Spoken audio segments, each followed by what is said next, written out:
Hello again, everyone. Welcome to another episode of Game Pass Grab Bag, your weekly podcast reviewing games in the Game Pass collection, bringing you 3 unique perspectives from varying skill range. I am the Odin of this episode. With me, our Ratatasker, Keith. Hello. And our beautiful Freya, Liz. Hey, guys. And this week, we played a listener request. We did Valheim by Iron Gate Studios. Or Iron Gate. I don't even think they call themselves studio. But Valheim is a third-person action survival RPG, which, you know, we've covered many of these types of styles of games. And also, just a disclosure, this game is in game preview, so it is not a finished work. It is still obviously a work in progress. We are playing on patch 0.26, I believe it's called, but specifically it's the Mistlands update. So just to give you an update of to where we are playing this game. But yeah, this might be a game we end up visiting again later. But our listener, Pizza Dude, who also recommended that we play Ark, recommended that we play this game and, you know, suggested that maybe we pick this game up later when it gets out of game preview.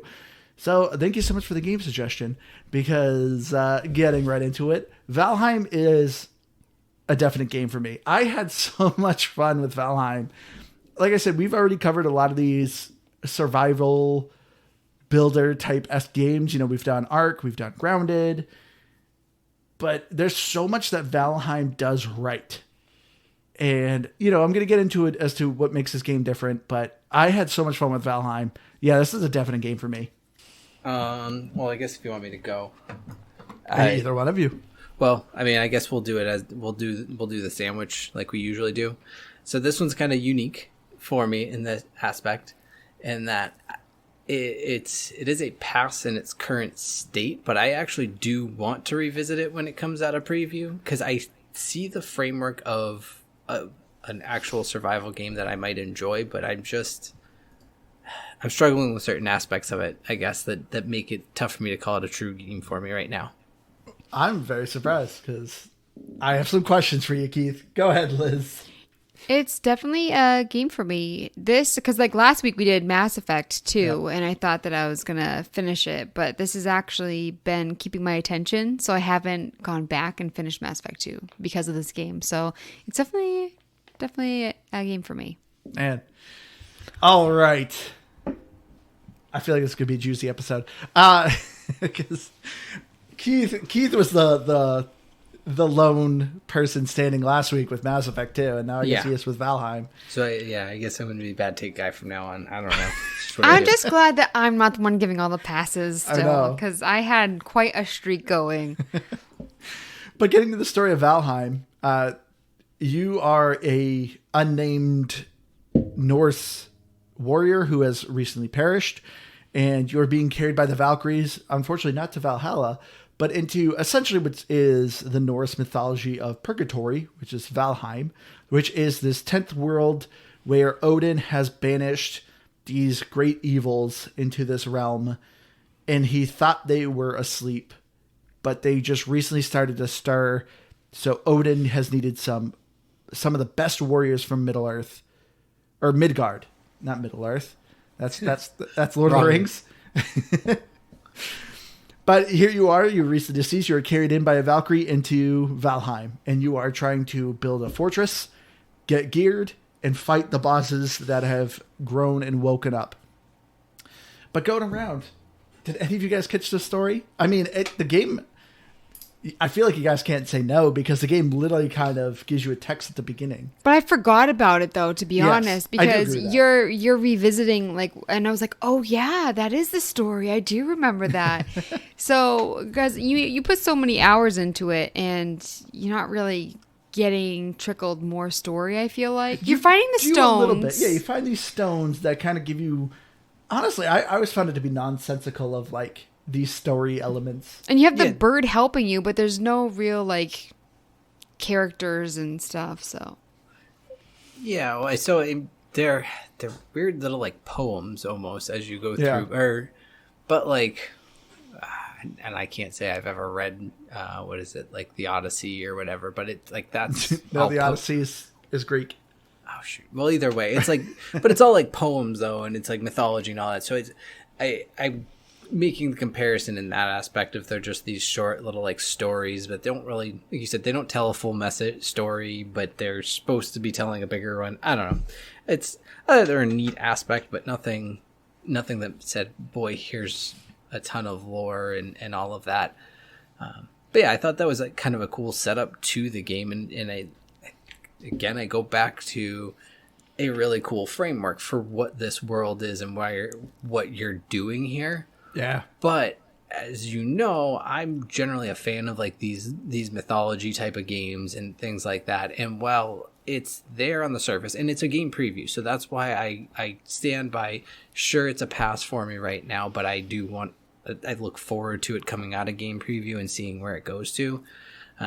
Because it kind of stops right then and there. And yeah, other than some characters, or I don't know, the enemies you fight, I guess, are from mythology, but that's about the extent of it. So later on there are some interactable NPCs. I will say that. Okay. I know with the Mistlands update, they added more of, I can't remember the person, but they actually added an NPC that can like populate your town or your house or whatever, and like kind of give you a quest line. Did you find them?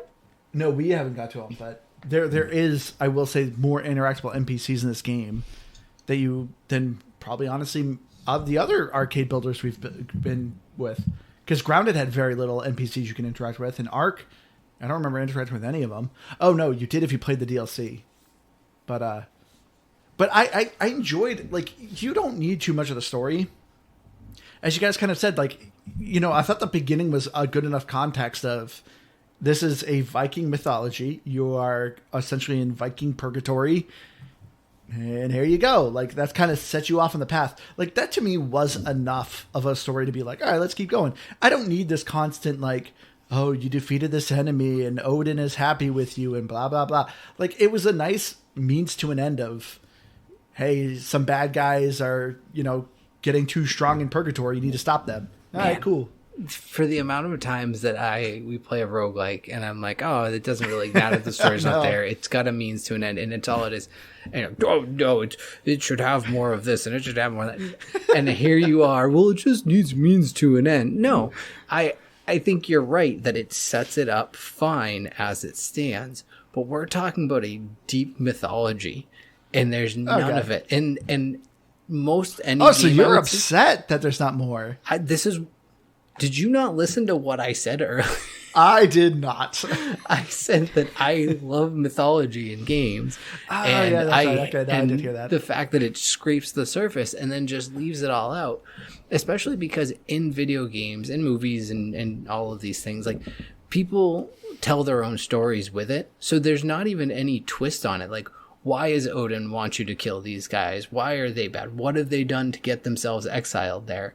And I feel like that will all come out outside of game preview. But not having any of that, it was just, here's a little riddle to try to figure out what you need to do. And then I think you just get there and then it tells you what you need to do and you fight them. And that's fine. But I want more of the mythology. I want more of all of that cool storylines that exist. This is so weird that it's like we switched, Keith. I know. Because I'm given games. I am like, I don't really care if it has a story, and you want a story, and you're giving things passes, and you're getting sassy with Andrew, and I love it. You can look back at any game that involved any bit of mythology, and if there was a lot of it, I was probably into it. If it didn't do a good job I agree. I agree. So I'm just saying, like, I don't care about. You were the one who figured out it was like Turkish or Hungarian. Hungarian, yeah, and I ended up diving deep into that, and because it was fascinating, and I loved the tie-ins around the gameplay and the story and all of those things. So that's not having that in a game built on Norse mythology is a huge miss to me. I understand what you're saying. Like, I agree with your perspective. I just, for some reason, this style of game, I don't care if there is a story. Really? So, yeah, I didn't really care. And in fact, I kind of like that there isn't.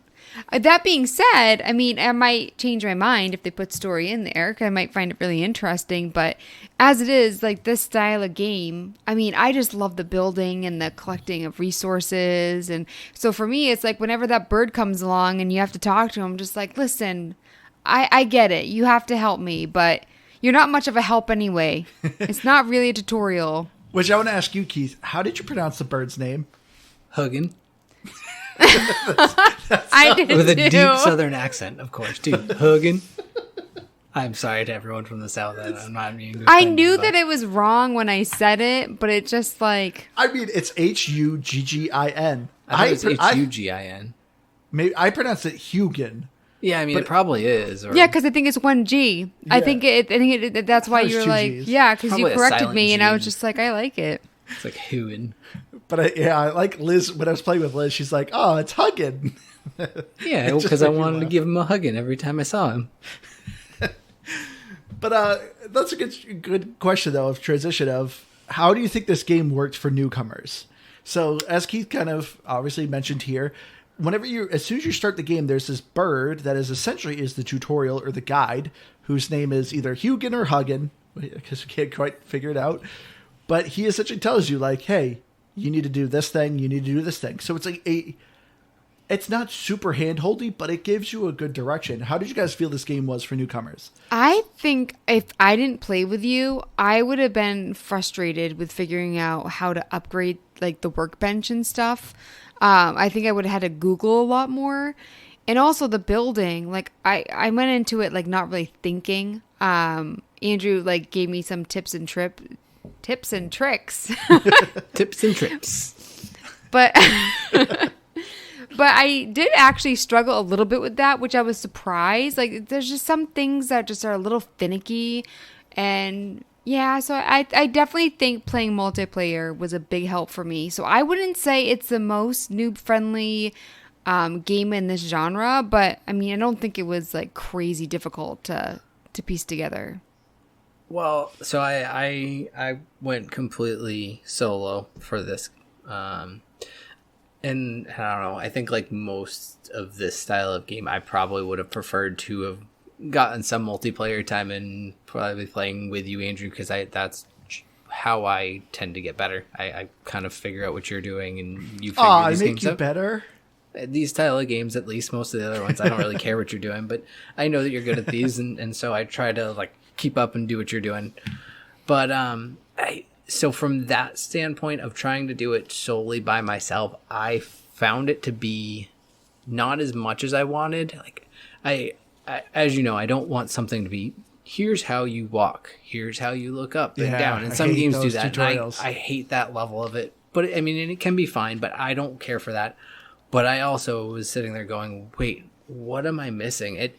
I think it was like 2 hours into the game before I finally figured out I could start picking dandelions, and I don't even know if I ever figured out how to build anything with them, or I just, little things like that I didn't pick up on, and I didn't think it gave me a good attention to, is where I struggled the most with the gameplay and sort of the, I guess, tutorial or really more or less lack thereof, because I be hugging over there. He gives you, I don't know, little tidbits, but it doesn't really tell you a lot. You sort of just have to dig around.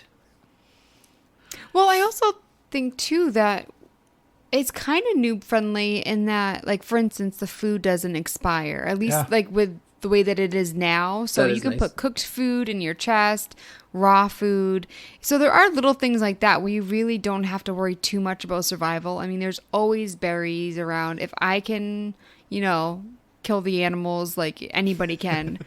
So it's pretty easy in that respect. And also, like, the enemies, especially around your base at first, aren't too crazy. I think it's interesting playing multiplayer, though. We did the first, what's it called? The first boss. Yeah, the first boss together. And then I went back to my game and I got a trophy too. So I could put it on the stone, but I didn't have to redo the event. And I feel like Andrew's game, when the enemies attack your base, it was way harder. And I don't know if it's because, like, I didn't do that in my game. I noticed that there was, like, a difference with that. So I think it's interesting going back and forth between playing single and multiplayer. Yeah. I think this is going to be an interesting episode. How far did you guys get? We are on the second boss, but we never fought him. The Elder is who we're supposed to be fighting. We're ready, but like we're so distracted that we literally haven't gone to Yeah, fight like him. upgrading things, and like I needed a bigger house. We Yeah, wanted we're to fully geared and we're ready to fight him. We wanted to make a boat and go sailing, and Well, so here's part of why I'm asking you, and we'll start to, I think, uncover a little bit more. So this might just be a little preview question. So I'm probably, I don't want to say right behind you, but I've beaten the first boss. Oh, nice, good job, Keith. By yourself, good job. And I haven't gotten anywhere close to fighting the second boss. That's why I would say I'm not really right behind you. But how many hours would you say you guys have played of the game? Oh man, at least 20 hours. I don't know. So you're probably what, like 30 some odd days in? At least? Yeah. In my personal game, I'm at day 36. I thought I was half that. Yeah, Liz's personal game, I think, is at 20. I've played at least half of what Andrew is. Why are you laughing? Yeah, what are you at, Keith? Oh my gosh. Why are you laughing? Because I think I'm at like 5.5 hours and I maybe hit day 13. Okay. Wow. Actually, that's very impressive, Keith. Well, but so there's so much more to get to. But I just want to start with that, and then we'll carry on from there.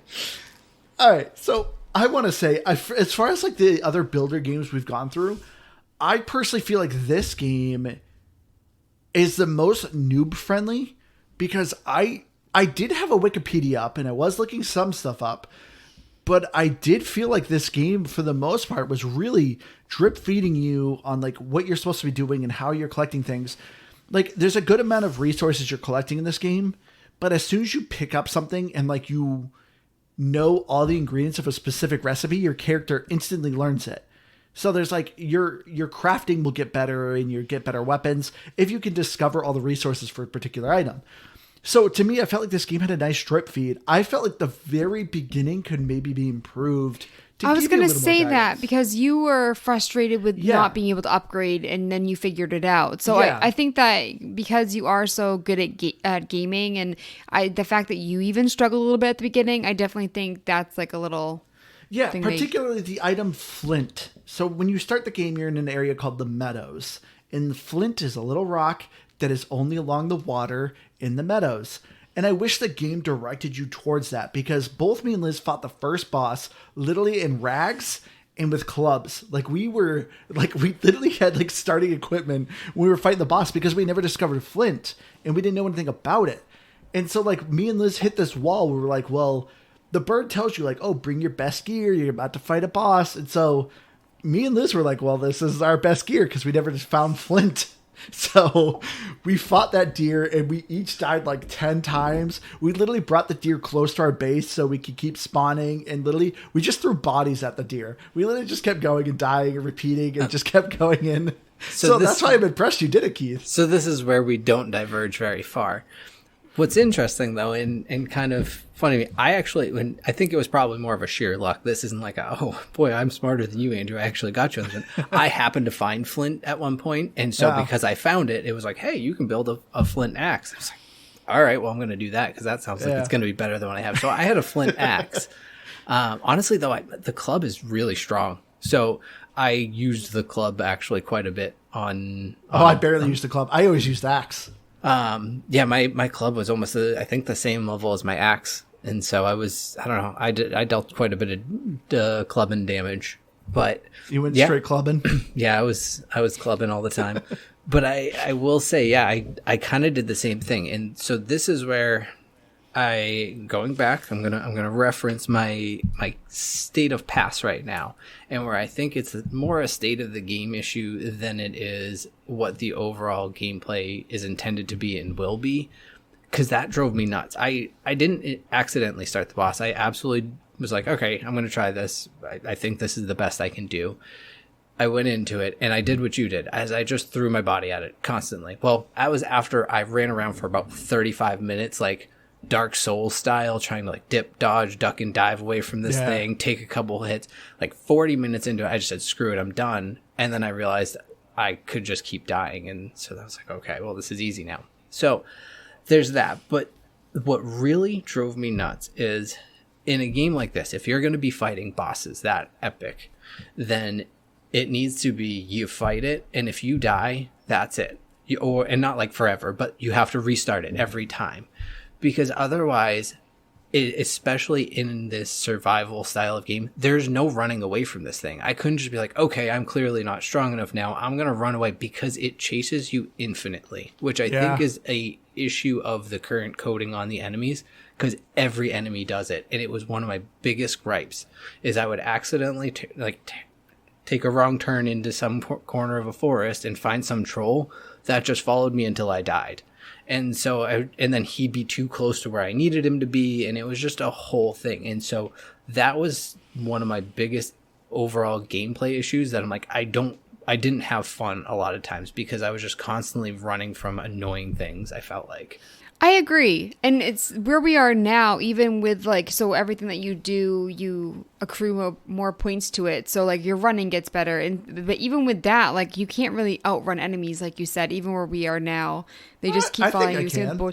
I mean, you can, but like, not really. Like I was followed for a very long time. Like maybe you don't get faster, but you have more stamina. Yeah, right, you have more stamina. But they never stop chasing you. That's what I'm saying, is you can... They will. You have to break their line of sight, which is difficult. It's real hard in the meadows. Yes, I do agree. It is hard to, in the meadows, it's like a flat plane. So obviously it's hard to break line of sight. But you can outrun enemies and break their line of sight, and they'll lose aggro and go back home. But yes, maybe. But then they're like by your body, and then because they don't roam back to where they started either. Like in most games, even if they're gonna follow you, they're gonna kite back home once they kill you. These enemies don't. So you go back for your body, and I'm right back in this fight again. So you either leave your stuff there, or you hope you can get out after you get it. Yeah, that's one thing that happened to me. Like at the beginning, when I still had basic everything, I was harvesting some copper, but I did it in the middle, so I immediately fell down, and a skeleton jumped down with me. And then so there was no way for me to... I kind of want to pause you there. I loved that this happened to you. You started your game by yourself solo, and you cracked a rock directly in the center, so it literally was a pit that you were stuck in, and you're like, Andrew, I can't get my body, and you literally had enemies stuck in this hole where your body was. So I couldn't get it, and I wasn't close enough to it that I could get the stuff. Yeah, and then I need you to join my game to help me. Yeah. Anyway, sorry to interrupt. It was a very funny story. I thought when we defeated the first boss that you were disappointed with the rewards. Am I remembering correctly? No, because like that's kind of what I'm saying. Of like, I thought the transition was really good with this game. Once you defeat the first boss, is when the game's like, oh, now you can mine and now you can alter the terrain, which is a really cool feature. Like this is one thing. Like I said, Valheim does a lot of things correct. In this game, lets you alter terrain in a really cool, unique way. Like you can use a pickaxe to literally just strike the ground that you're standing on and form the land. But then eventually you get a hoe. And the hoe, you can either raise dirt or you can level out the plane to make it more even. I loved the kind of like form manipulation. Well, because the building is like it's a little janky if there's a hill. It's janky at first. Once you kind of figure out what the game's But what I trying to mean do, is if because I started my house on a hill. Yeah, and you did not pick a good starting location. But I mean, I was excited to get started. Yeah. But when you do that, like sometimes the wood will not line up if it's too far of a divot. So you need that if you are doing it on a hill. Your location is great. Its actual like positioning is awful. Yes. Yeah. The building was another thing that I, again, currently don't think is in a really good state personally. And the biggest reason I just don't think it has a good like snap to it as far as like builder games go. You know how you know this, Andrew, I guess, and if I'm using the wrong terminology, I guess please correct me. But when you're trying to build walls, just I don't know, the ability to build them in a straight line so they connect and line up, it was very tricky. And there's like an alternate placement thing that you can turn on and off. And magnetism you can turn it on and off. Well, they call it alternate placement, I believe. But yeah, I had that on and I still was just really struggling. And then where it's kind of a cool gameplay aspect, but when I'm already struggling to build, the fact that I had to have the workshop covered to be able to use it just annoyed me because I couldn't just build it and use it. I'm like, okay, now I have to build a whole structure around it and do all of these things. But what I did like, and instead of building my own structures, I took advantage of one of the cool features that the game has, and it has these like half-built, half-broken structures. Yeah, and abandoned structures. Yeah, so I just built bases out of those. So I would, kind of set those up as my starting terrain and then just start to build off of them. Yeah, I did that once. Yeah. One thing that I want to piggyback off of what you said, Keith, is that like when you're first starting out and you make a bed and it has to be covered, but it also has to be close enough to the fire, and it's just like at the very beginning, I'm just like, just let me sleep, you know? And yeah, give me my first base basically for free. Yeah.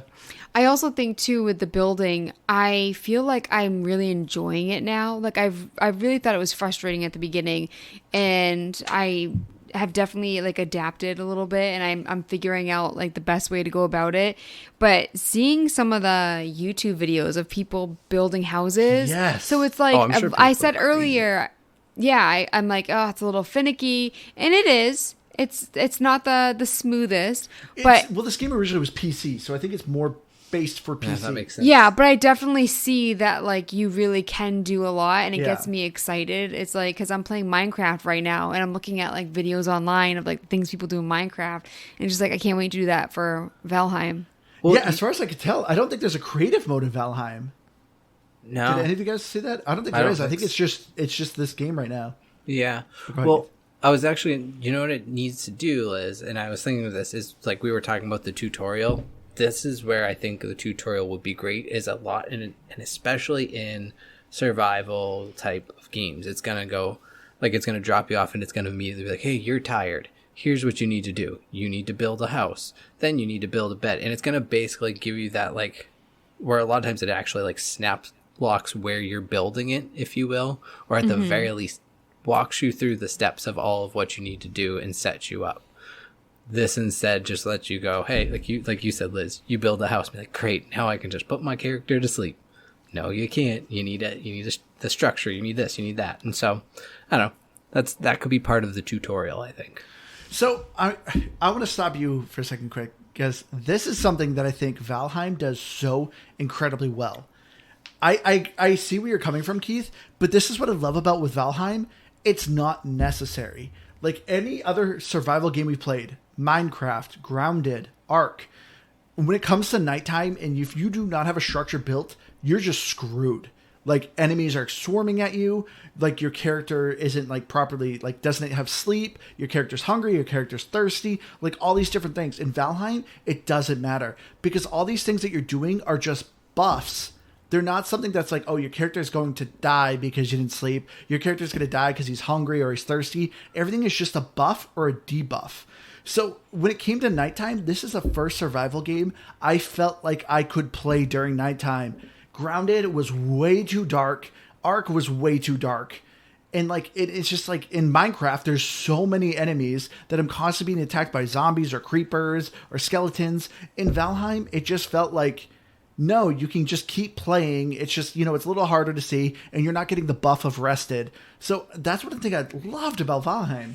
Well, no, I'm not complaining about the nighttime as a whole, that like you needed to sleep. Because, yeah, you're right. It was just a buff, and it wasn't a full-on survival mechanic.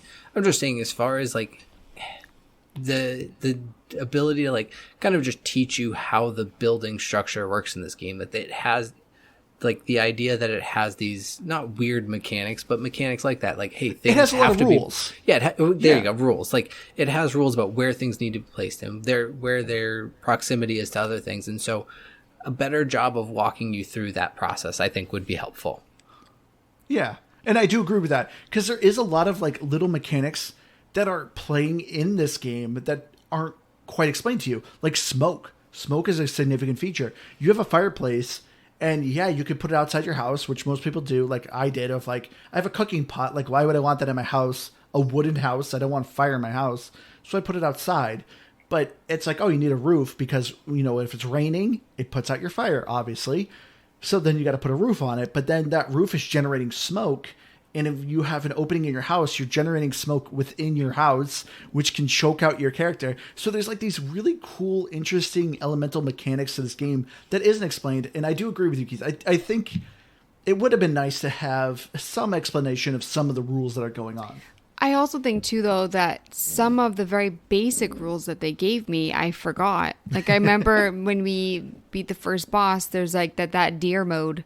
Oh and yeah, you click you the get 2-6 superpowers. Yeah, yeah, you forgot and about that. I forgot and never used it until like just recently. But Which is funny.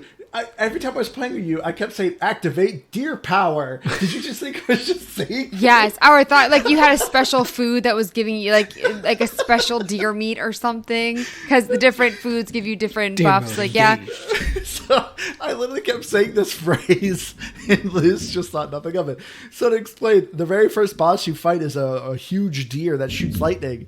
And when you kill it, you get what's called a forsaken power. And so every time you defeat a boss, you get some sort of, you can equip one of these powers.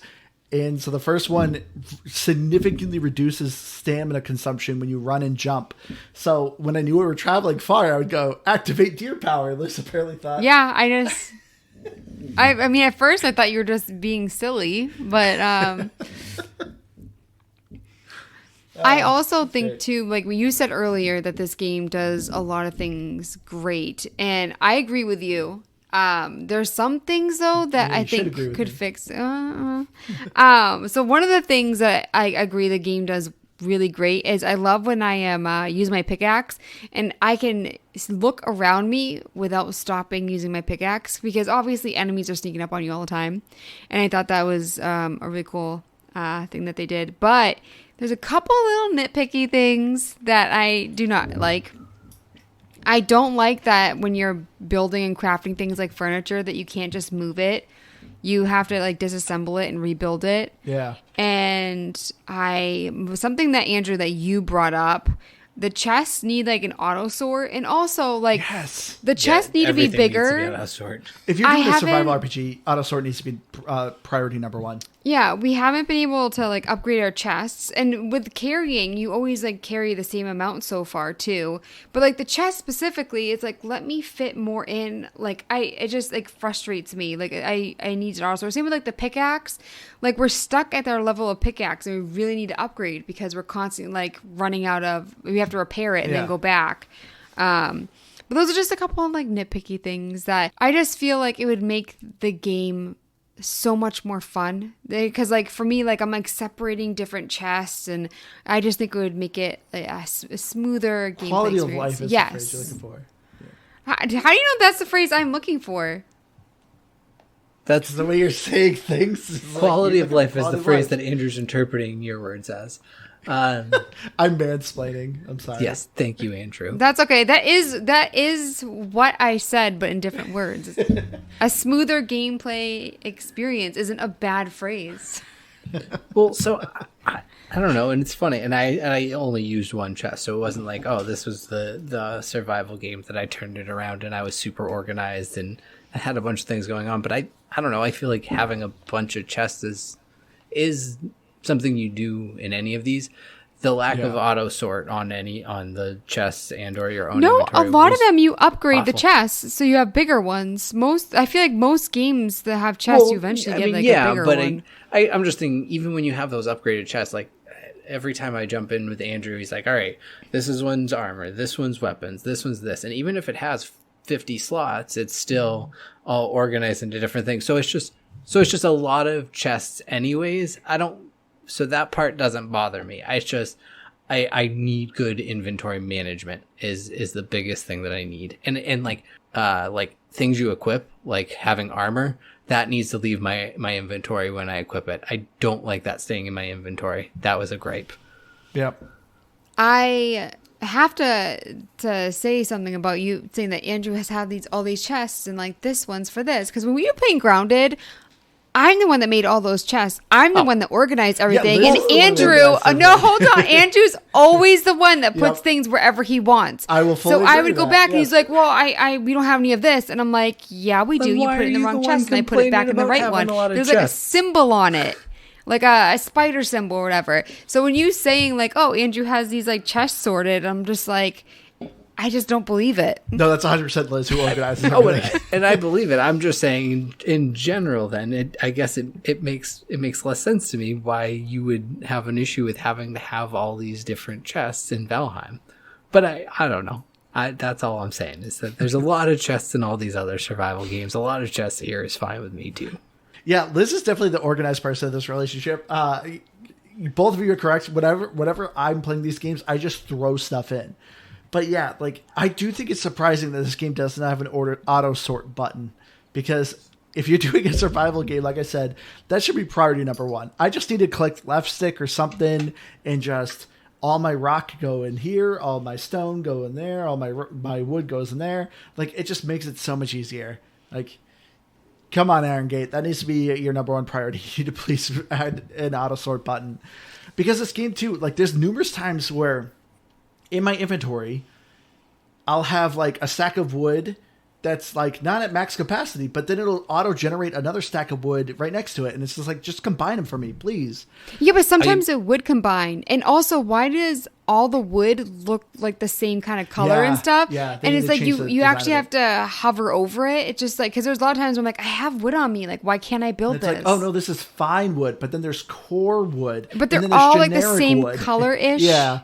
It's just like the wood is literally at a different angle every time. I think what that is if you die and then you collect, say, 10 wood along the way to pick up your body, which had 20 wood on it, it's going to just pick up that 20 stack and not automatically combine. Yeah. So that's when that like divergence is happening in your inventory, and it's super easy, but that should also be part of the auto sort. I actually don't care if it wants to do it that way when I pick up my body, whatever.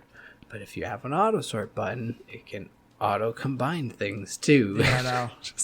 There's no Why reason to don't have more things games in stacks other than full ones. Why don't more games do auto sort? I feel like That's a it's good actually question. pretty rare. Like, is it really that hard? The only thing I can really think of is the difficulty in programming it, because it's But just I feel like it could be that hard. I mean, I obviously I have.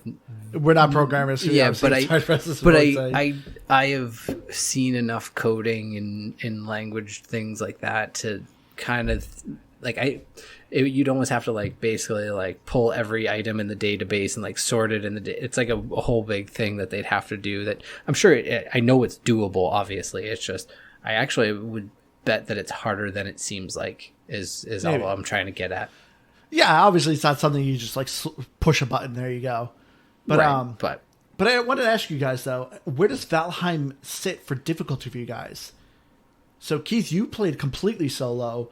I played solo and co-op, and Liz, majority of the time, played co-op. Where do you think Valheim sticks with difficulty? I don't know. I feel like I'm kind of just getting into the swing of things, and I feel like I'd really have to see what the second boss was like. Because the first one, like you said, we were completely unprepared. So I really don't know. I feel like I said, I'm getting into the swing of things. I'm starting to understand it, the building. I'm having fun. But I'm a little bit nervous about kind of how it's going to go after. So, like, from a completely solo standpoint, I kind of feel like it's a weird spot of difficulty, is that largely the combat felt like it wasn't that difficult, except for the obvious major spike when you get to the boss there. And I don't think the game gives you enough runway to jump into a boss that big. So that's a sort of a pacing issue to the difficulty. But so I think that puts, I guess, like a weird spin on how I feel about it, because mostly fighting the boars and the, I don't know, the little fish frog things and goblins. The Neckers. Yeah. That's what they call it, which is a weird name. The what? Neckers. I think it's just necks. No, I think they're the Neckers. Necker? I'm pretty sure they're Neckers. I thought it was just necks. I could be very wrong. Googling it. You should, because anywho, yeah, like I was like fighting those individual enemies. I didn't think it was overly difficult. Crap, you're right. They're necks. Yeah. So, like the only things that were difficult were, hey, like I said, I wandered into the Black Forest. I wandered into an area that was too difficult for me to be in, and I shouldn't have been in. So I that's when I found it was too difficult, I guess. For me, I think this game's difficulty is absolutely great. I think it fits. This is a kind of game I absolutely have no problem playing solo and co-op. So you can play up to 10-player co-op. So you could actually create a community server so anyone can just randomly jump into your game, or you can just do it for just friends so friends can jump in. But I had no issues playing solo. So this is one thing I forgot. I feel like we didn't really delve too much on. What makes Valheim so different from other survival builder games is this game focuses way more heavy on the RPG aspect, and I love it so much. So at the beginning of the game, you're creating a character. This character that you're creating is who you are bringing to different servers. So you're leveling up this character. So anything you're doing, jumping, running, swinging an axe, chopping down trees, you're specifically leveling up that thing as you are doing it, which I am a huge sucker for in RPGs. Because I always love when RPGs are like, oh, play as you want, do what you want. But it still pigeonholes you in kind of a build that you need to do. Like, yeah, here's some skill points, put them where you want. I love a game that if you're sneaking, all your sneaking is getting better. Are you jumping a lot? Your jumping's getting better. And that's what Valheim does. And that's what I loved, because you can play solo, get this character up for a level 30 wood chopping. Your friend just started. Cool. Let me bring my 30 wood chopping character over to your realm. I can chop down these trees super quick for you, and we can build up your fortress quicker. So any equipment that is on your character, anything that's in your inventory, is what is carrying around. So the game gives you a warning. Hey, be careful going to a community game, because there could be griefers. They could turn on friendly fire, kill you, and try to just harass you. But that's what's nice. I love that you're leveling up your character, and it's not so much focused on the world that you're in. I did like that a lot. Yeah, it was great. No, I didn't play cross servers. I just played my own solo one, so I didn't realize that. Well, you had told me that it carries over, I guess, and I do think that that's cool. But I'm in the same boat. I was just like, okay, well, even if I'm not really knowing what I'm doing, I'm leveling up my running by just running around, or I just start jumping for no reason. I actually took a clip of it, and I think I'll post it to our Twitter. It was after one of my spawn-ins. I'm at my house. I come out and I come sprinting out of the house, and I'm just like, hey, it's a good day to be alive. And I jumped as I'm running down a hill, so I flew further than I thought I would. Square on a rock that was hidden behind a bunch of trees. So I thought I was just jumping into the bushes to have a great day, and dead. Just dead right then and there from hitting a rock. I had a good laugh at it, because whatever.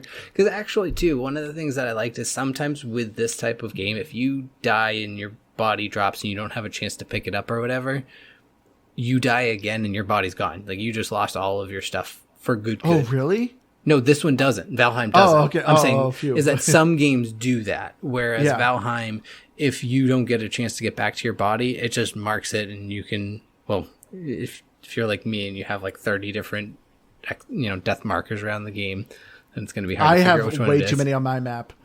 But I do like that it tells you what day it is, so at least you can determine okay, it's certainly not a day 1, but which day 17 death is it? Now I have to figure that out.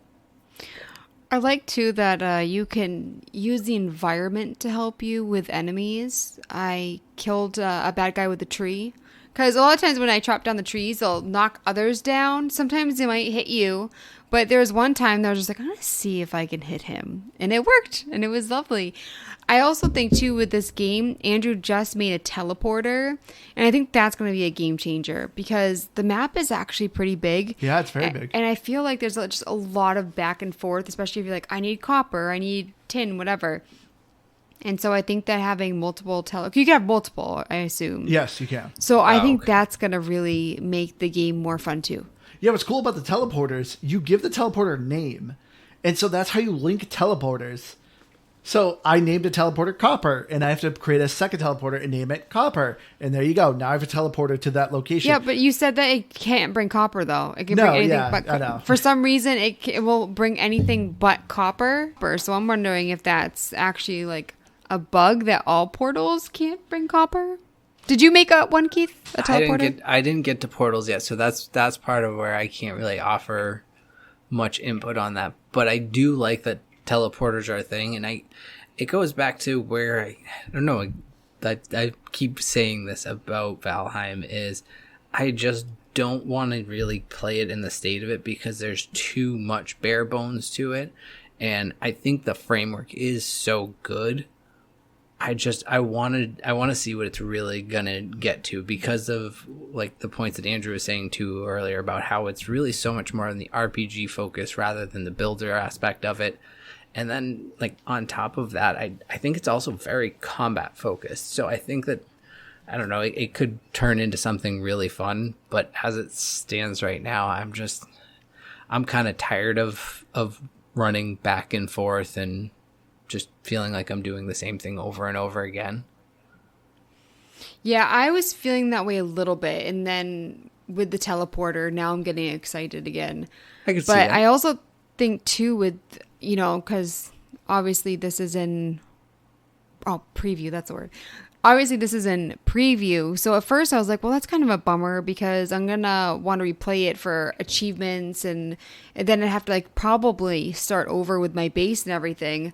But then I was thinking, Andrew and I did that with Grounded a ton. We went back to that game a bunch. So it's kind of like daunting thinking about that now, but I think I'll actually enjoy going back to it and starting my base over, especially because Andrew pointed out it's going to be a lot quicker to build and everything now that we kind of know what we're doing. And the fact that you can bring your character over that's leveled up makes it quicker. Yeah. Well, that makes sense. And that's what I was going to say too, is that the fact that you guys already really had it all fleshed out on, okay, this is what we need to focus on, where you might have spent 2 hours trying to do something your first time around that was just kind of an empty road for you. Now you don't need to do that. One of the things I wanted to ask you though, Andrew, about the teleporter then is like, can you rename them multiple times, or is it once it's named that way?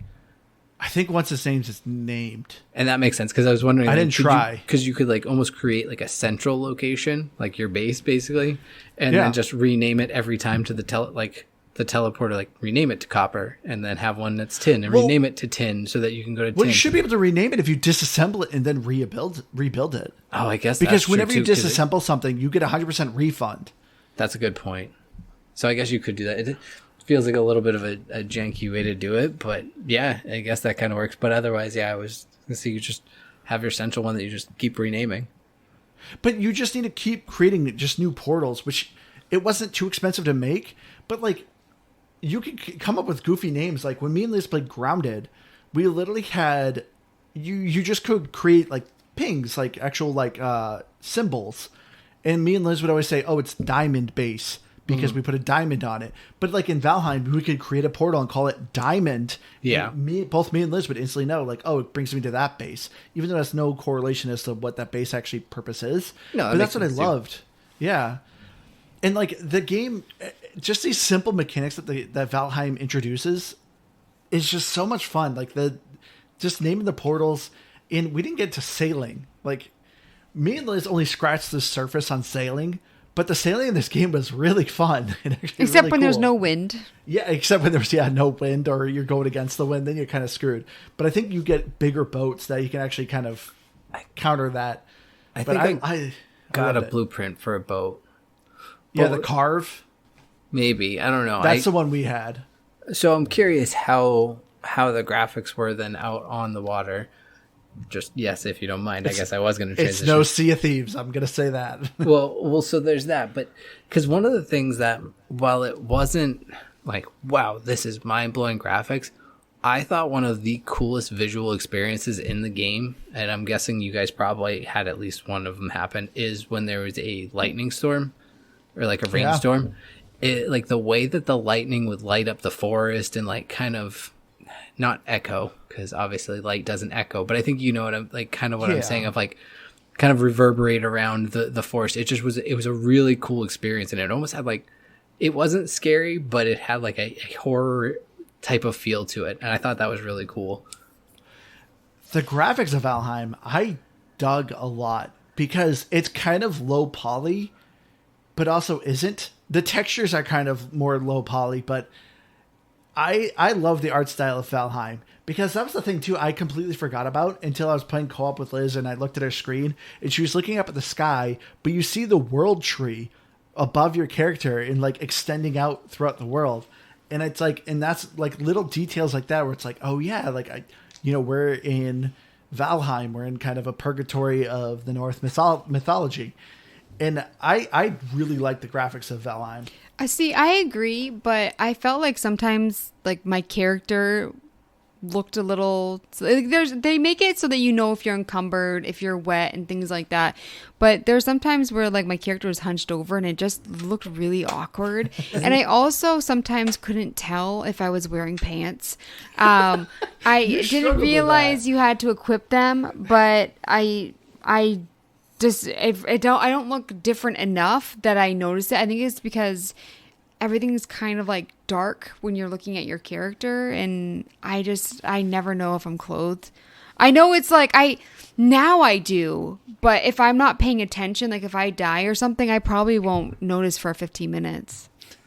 Well, because you kind of unobservant. I was gonna say you naturally kind of think it's gonna auto equip it when you pick it back up, because that's sort of the natural flow of a lot of games. And again, hopefully a quality of life thing that will happen in future versions of the game.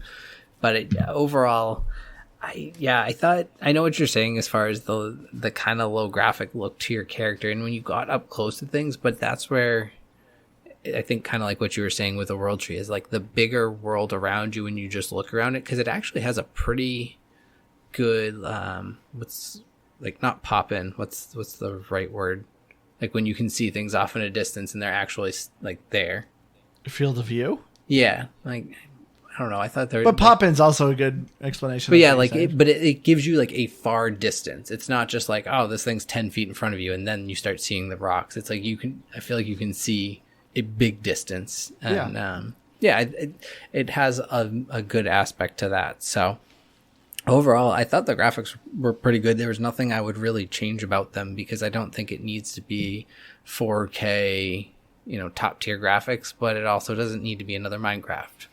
No, I absolutely love the art style and graphics of what Valheim's doing, because as Liz was saying earlier, the building, like things you can build, are crazy intricate.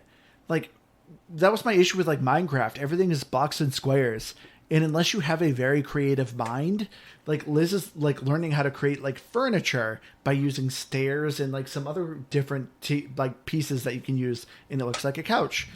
Like, I never would think of that thing, but in Valheim, everything has a very distinct shape and image of it that you know what you're building, but you can create some crazy intricate like Norse structures, and it looks awesome. I agree. I really like the graphics, and I think like when you're running around and stuff, I mean, like you can get nitpicky. Like you said earlier, the water isn't fantastic, but overall, I did like it. But getting into the music, though, a little repetitive. I'm very mixed about the music. I like it. So music constantly changes to where you are. So the meadows, the Black Forest, whether you're sailing, whether you're in the swamp area, like every sort of area has unique music, but it's one soundtrack, and it got very repetitive because obviously you spend a lot of time in the meadows, the starting area, and it's a nice jazzy kind of calm music. But hearing that soundtrack over and over and over and over again, and the intro music when you boot up the game is crazy loud, and it can be very awkward. I know, like, I definitely just took more points off of the intro music because it just kind of came up at an inopportune time. And it was just like, what is the soundtrack? Like, this is so loud. This is so blaring. So I like the soundtrack. They just need to maybe make some more tracks. Please tell me you were sitting in a meeting at work. Like, I'm just going to pull No. We just, like, booted it up. And, like, we were in the kitchen talking. And the soundtrack's like, brr, brr, brr, brr, brr. And it's like, what is this? I think I largely wrote off the music. I think because I think there was times I wasn't playing it without headphones, or without audio, but I don't know if I was paying a ton of attention to it, because I think the overall sounds otherwise are actually mostly pretty good, and that's what I was listening for, because I was like, I have to hunt deer, so I'm listening for deer, I'm listening for monsters coming after me, and things like that. So I kind of didn't pay attention to the music, which also isn't a huge shock, I know. If you're grumpy, like, I'm just gonna say, do you know what? I'm not gonna word like that. I'm just gonna be straight and honest. I was grumpy at one point, and that music was going, and I was not having it. Yeah. And it was turned down very quickly. But I thought of like 2 other like little tiny things, like in another thing. But there's no achievement, so I figured I'd do it now. Yes, thank you. That is one reason I didn't want to cover this game, because it's no achievement. I know, because you're gonna have to go back. Yeah. But one of the things was I really wish that you could destroy outdated items that you no longer want. I was leaving them around, and then I'd accidentally pick them up, and Andrew's like, just throw them in the river, because like I was just like, I would leave them, be like, oh, I just remember not to walk in that area. But I feel like there should be a way to fully disassemble them. So I thought that was kind of silly. And then I think like that when it comes to the deer, it's not calibrated right. Maybe that's not the right word. Sometimes a deer will hear or see me a mile away. And other times I will just run full at it, face to face, and it won't see me. And I'll literally bump into it and I won't have any stamina, and it doesn't run away. And I wait for my stamina to go up, and I hit it. Yeah, it's like a weird animation thing. Like if you like catch them at the right part of their animation of like eating, basically they'll just commit to that. But I found the same way, and to that point, that's where I ended up just taking the second approach for deer. I was like, well, if I'm just gonna have no luck sneaking up on them no matter what I do, I'm just gonna sprint at them full force every time, run by, and maybe like club them as they try to run past me. Got a couple that way. So Yeah. One of the things that we didn't talk about with the graphics, and I don't know that all of the bosses are like this, but the boss design was wicked cool. For all of like the kind of samey type of enemies that I was fighting, at least in the one main area I was in, I can't say it's that way the whole way through the game. But that boss, again, it was like an epic battle out of nowhere. I'm like, this is a cool, big looking boss. So I'm assuming they all kind of follow that one, because I half expected this one to be like, oh, it's the deer. It's just going to be like a normal deer, but it attacks you instead of running away. Yeah, it's bigger and it doesn't run away from you. But no, this thing was like, oh, geez, I'm screwed. Yeah, it had like, crazy decorations and antlers. It's shooting lightning at you. I fully agree. But I mean, like, go back a little bit in the gameplay. This is one thing I think Valheim does so incredibly well. At the beginning, right at the beginning, it brings you to this area and it says, hey, you need to put trophies on each of these statues. Each of these statues represent a boss. Kill a boss, bring its statue here, bring its trophy here. Like, this is another thing that I feel like is so lacking in survival builder games. Like, even in Grounded, me and Liz played Grounded at least so many times during preview that at least we had an idea of what to do.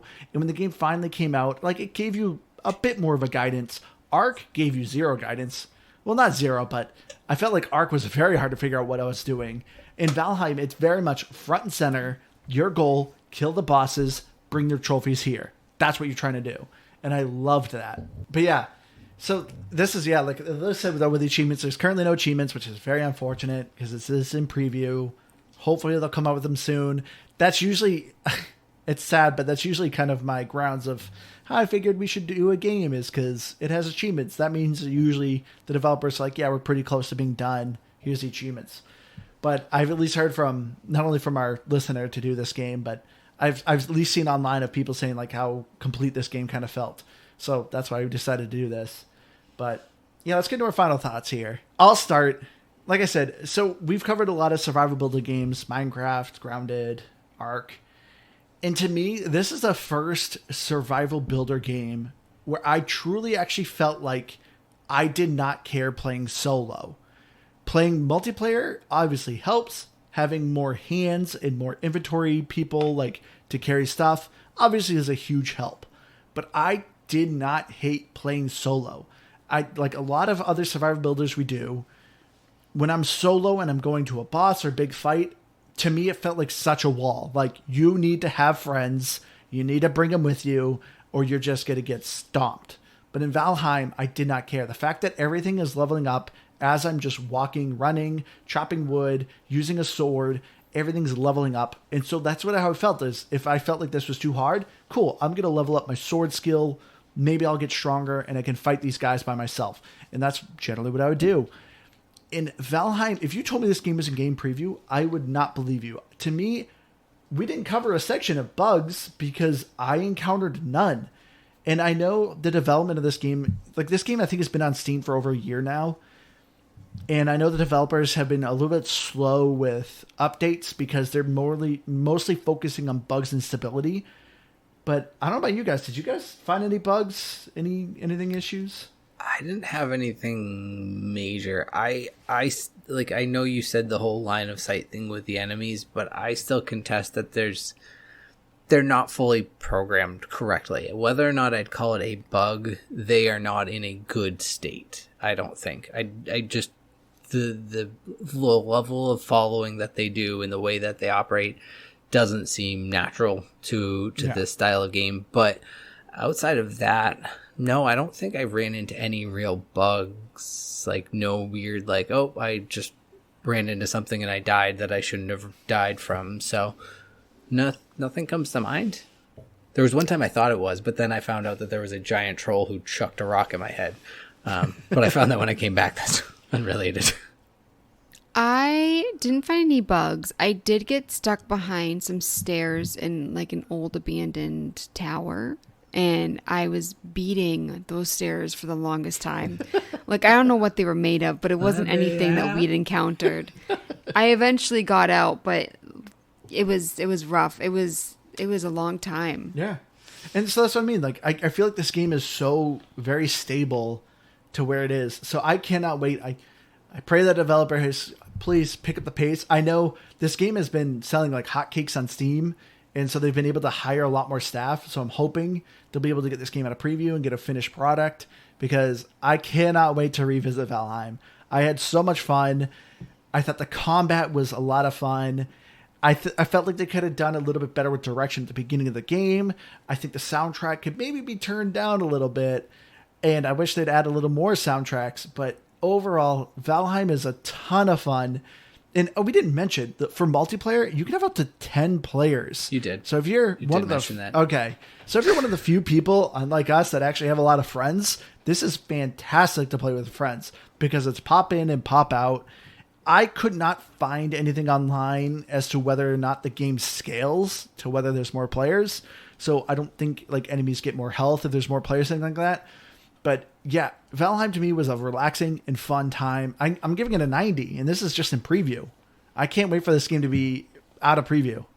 Do you have the ability to run a dedicated server on it? I think so. It have to be like kind of. But you would host. Yeah, you'd have to. Like, I think keep it open type of thing. I think so. Yeah. That makes sense. I think that's how most things are, anyways. I mean, we didn't mention it during our ARC episode, but there is a company. I think their name is Nostrato. There's an app you can download on the Xbox, and you can pay money, and they can host dedicated servers, at least on ARC. I wouldn't be surprised if they do Valheim as well. Yeah. It's so weird because I don't know. I think I kind of just said mostly a lot of really good things about Valheim, and and yet you gave it a pass. But I go back to and I still stand behind it. It's really just in the current state, and I don't even largely disagree with you, Andrew, when you say that this feels like it's mostly a complete game. I think all of the elements of a complete game are there, but personally, I think that the quality of life in the game and all of the things that a survival game should have, the item sorting, the tutorial to kind of give you the rules of building, to just like all of those little things like that we talked about, of like, I don't know, the pacing and how you're kind of thrown at this big boss without knowing that you can do other things. And I don't think it's in a good overall state for where it needs to be. I think it needs to build more and take advantage of the Norse mythology. I think they need to really give these creatures personality. Like, give me I can't even think of the word now. Like a journal that, I can find out about who. A bestiary. Bestiary. Thank you. Give me a bestiary where I can learn about the Grey Dwarfs and the Greylings and all of these little things that are populating the world. But so for that to say, like, I would like to think that all that's going to be there, and I'm actually with you. I want to revisit this game, and I do look forward to it coming out. It's not like it's a pass, and I wish this was final so we didn't have to do it. I want to. I just don't really want to keep playing it. In a sense, it's almost like when I was playing the Diablo beta, except I had a ton of fun with that. But I just got to a certain point where I'm like, this is great, and I think the product is fine, but I just want the full thing in my hands with all of the features and everything that it's going to bring to me. That's when I want to sit and maybe put in 30, 40 hours into it. So it is a pass as a game preview, but just really because it's a preview, and I want it to be a full-fledged game. But I would still say that for a game preview in the state that it's in and its stability and all of those things, I would still give it a solid 80. I think that I'm gonna give it. See, when Andrew said 90, I was like, oh, my score seems low. I think I'm gonna do 86. I was gonna do 85. What were you originally gonna give it? 85. And you now raised it. It was only. Just be honest. I don't care. No, because like the more I think about it, I mean, I don't know. Do you know what? I'm gonna stick with my original 85. 85. Okay. I'm right in between you guys, which is weird because I feel like with you guys, like Andrew, you loved it, and yeah. Keith, I mean, like that's only a 10-point difference. That's wild to me. But yeah, I definitely liked it. I'm excited to play more.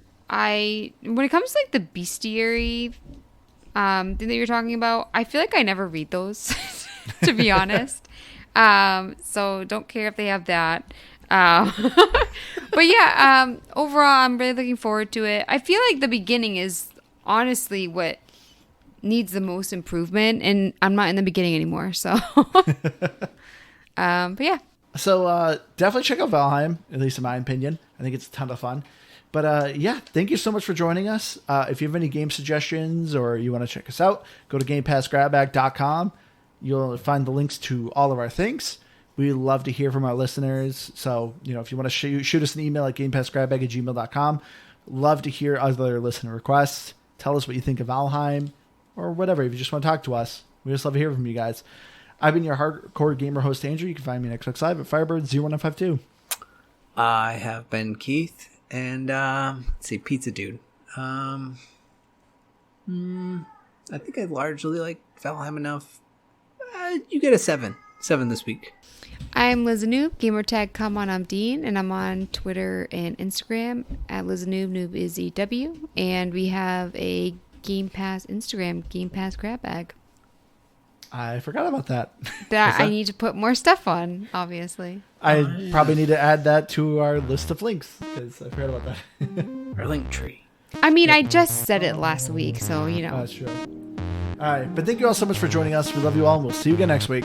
Bye, guys.